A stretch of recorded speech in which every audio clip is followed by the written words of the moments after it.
हर रोज धर्मराज के बही में ऑटोमेटिकली फैक्स हो जाता है।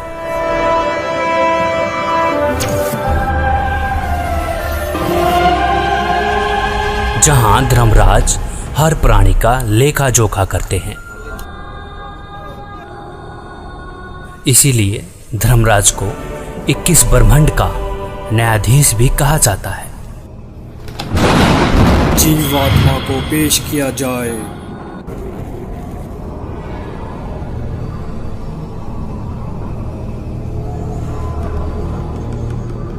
इसने प्राय स्त्री के साथ दुष्कर्म और हत्या का पाप किया है, इसे नरक में डाला जाए।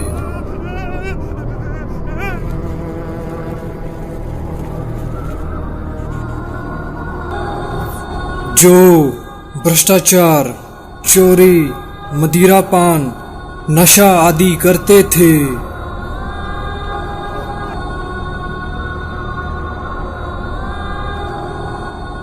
पर स्त्री के साथ दुष्कर्म।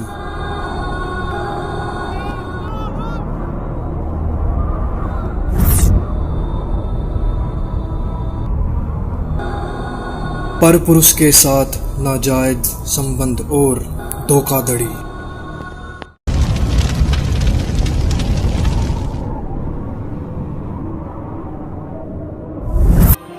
2 नंबर का काम करके कमजोर और असहाय लोगों का शोषण करना और मनुष्य के जीवन के साथ खिलवाड़ करना।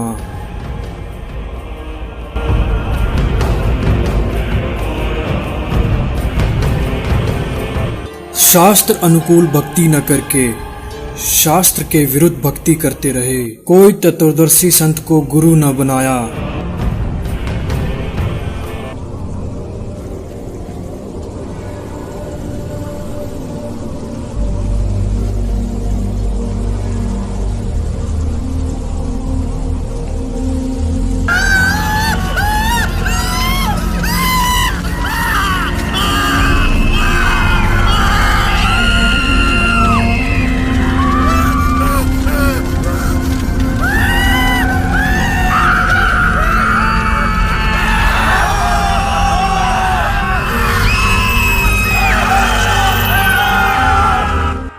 पूर्ण परमात्मा ने कष्ट देखा और उसको आना पड़ेगा, शास्त्रों को खोलना पड़ेगा और इतिहास को फिर दोहराना पड़ेगा जो 600 साल पहले।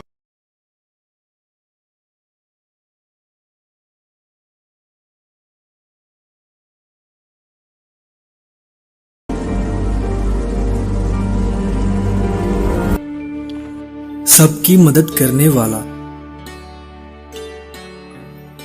सतभक्ति की सही राह बताने वाला।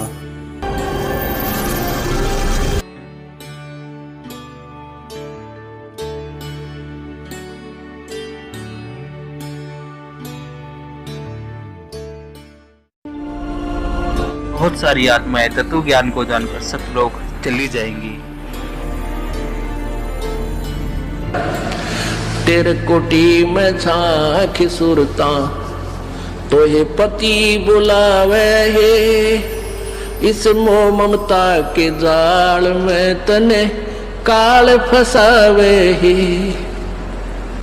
अपने पति को भूल बावड़ी बैठी आराम संगर के, काम क्रोध मोह लोभ मस्करे रिये जारा के। अपने पति को भूल बावड़ी बैठी आराम संगर के, काम क्रोध मोह लोभ मस्करे रहिए जारा ते डर के। मात पिता संतान संपत्ति में तू तो उलझ गई घर के, मिलना चाहे पति अपने ते बांधे कफन सिर के। उस पूर्ण परमात्मा की भक्ति करने के पश्चात यह आत्मा उस जगह चली जाएगी जहाँ की हर वस्तु कभी खराब नहीं हो सकती और वहाँ पर हमेशा कभी बुढ़ापा कभी नहीं आता, हमेशा युवा शरीर रहता है।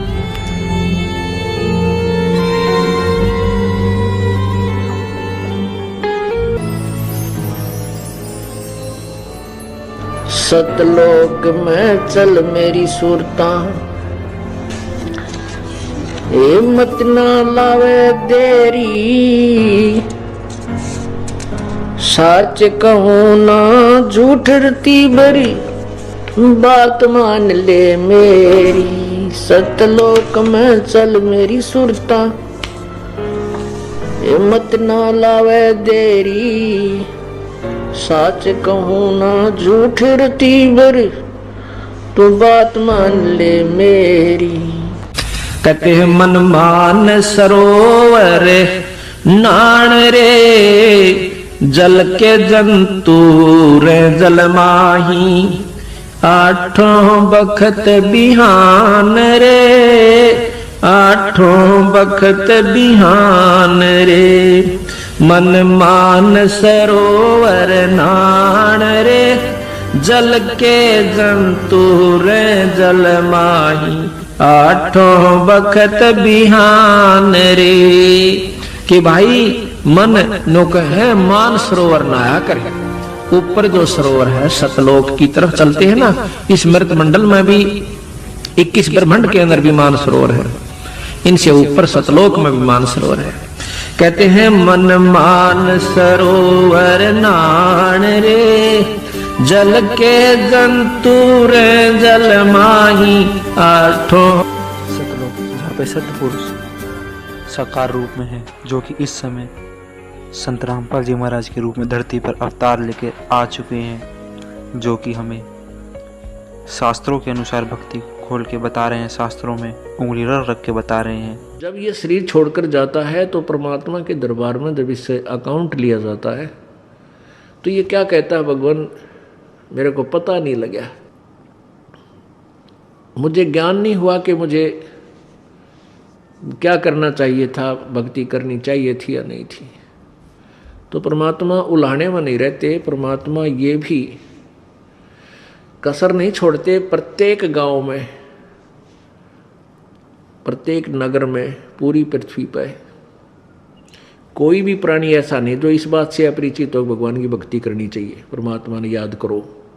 यानी किसी ना किसी के मुख से उसने अवश्य कहा है भगवान की भक्ति करनी चाहिए, परमात्मा ने याद करवाई। कोई गलती करता है, पाप कर रहा है, भाई भगवान से डर, मालिक ने याद करे। यानी इस तरह की प्रेरणा प्रत्येक प्राणी तक मालिक ने पहुंचा रखी होती है। फिर दूसरा ये होता है, जैसे आप जी गए हुए हो, आप प्रत्येक भाई को, बहन को, मित्र को, सहेली को, कोई रिलेटिव है, संबंधी, उनसे अवश्य ये चर्चा करते हो कि भगवान की भक्ति करो और भक्ति का मार्ग ये है, वो भक्ति का साधना ठीक नहीं है। तो भले ही वो नहीं मान रहे हैं तो उनका दुर्भाग्य है। जब वो सच्चे दरबार में जाकर खड़े होंगे उनका कोई पुण्य उनके साथ होगा नहीं, क्योंकि भक्ति शास्त्र विरुद्ध है। गीता जी अध्याय नंबर 16 के श्लोक नंबर 23 में कहा कि अर्जुन, शास्त्र विधि को त्याग कर जो मनमाना आचरण करते हैं, मनमाने आचरण का अर्थ है जो अपनी मर्जी से लोक वेद के आधार पर, सुनी सुनाई कथाओं के आधार पर, ज्ञान के आधार से पूजाएं करते हैं, वो मनमाना आचरण कहलाता है, जो वेदों और गीता में वर्णित नहीं है। जो शास्त्र विधि को त्याग कर मनमाना आचरण करते हैं उनकी ना तो कोई सिद्धि होती है, ना उनकी गति होती है, ना कोई सुख होता है, यूजलेस। तो जो साधना आप कर रहे थे वो तो उनके पास साथ भक्ति धन हुआ नहीं और पापों की गठड़ी बंध गई पूरी। पाप बहुत इकट्ठे कर लिए, क्योंकि पाप तो दिन में बिना गिनती के होते हैं और पुण्य करने के लिए विशेष व्यवस्था करनी पड़ती है, गुरु बनाना पड़े। फिर जैसे गुरु जी बताओ वैसे साधना, पूर्ण गुरु, नकली गुरुओं से पूजा नहीं, ना उनकी कोई द्वारा बताएगी साधना से लाभ होने वाला।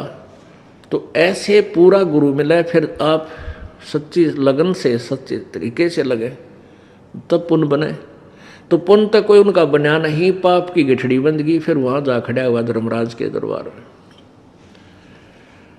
अब वहां ये एक बहाना बनाता है कि भगवान मुझे किसी ने बताया कोई नहीं, भक्ति कर ले। तब इसका फिल्म चलाता है परमात्मा, ये सब आप जो भी बातें जिसके साथ कर रहे हो, वैसे कोई गुप्त का गलती कर रहा है तो वो भी फिल्म बनकर भगवान के दरबार में पहुंच जाती है। और एक आपके अंतःकरण में, आपके कंप्यूटर में ऑटोमेटिकली फीड हो जाती है। तो जब ये वहाँ खड़ा होकर ये झूठ बोलता है, बहाना बनाता है, तो परमात्मा इसके कंप्यूटर से जो वहाँ भगवान के दरबार में इसके नंबर का है ऑन कर देता कि ले देख, ये भक्त तुझे क्या कह रहा है, ये बहन तुझे क्या कह रही है कि भक्ति कर ले, तू क्या कह रहा है, फिर देखेंगे किसने देखा है। ईब के भक्ति करने का टाइम से बुढ़ा होकर भक्ति करूँगा, और भक्ति तने करी नहीं, बकवाद करता रहा। फिर ये कैसे कह रहा है कि मेरे को किसी ने बताया नहीं, फिर ये यूं कर ले है नीची गर्दन। भगवान गलती बन गई बन गदा।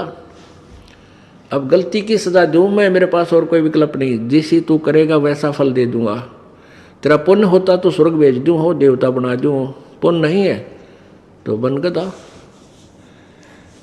फिर ये कहता माफ करो भगवान, माफ करो परमात्मा। फिर धर्मराज कहता है जब तुझे मनुष्य शरीर कभी प्राप्त हो तब तू भक्ति करना भाई, अब कुछ नहीं बना, जाइए। तो जब ये माँ के गर्भ में वहाँ से जब ये मानव शरीर प्राप्त करके चलता है, वहाँ के जो देव पुरुष हैं वो भी कहते हैं इस आत्मा को कि भाई तेरा दाव लग गया, और ये मनुष्य शरीर बार बार नहीं मिलता, पूरे संत की तलाश करिए। देवता भी पछता रहे हैं कि हमने तो गलती कर दी, हमें भी संत पूरा नहीं मिला, हमारी भी जन्म मृत्यु होगी, और कभी मनुष्य शरीर मिलेगा तो पूरे संत न ढूंढाएंगे भाई। इन अधूरे संतों के आधार पर हमने भक्ति कर ली, हम पार नहीं हो पाए, हम फिर जन्म मृत्यु में। तो आने वाले मानव शरीर प्राप्त करने वाले को प्रत्येक ने एक सलाह देते हैं कि तेरा दाव लग गया भाई, भक्ति करिए, बकवाद मत करना। तो वहाँ तो ये बिल्कुल पक्का होका हुआ है, माँ के गर्भ तक इसको याद रहता है। बाहर आते ही फिर ये 3 गुणों के प्रभाव से ये फूल जाता है।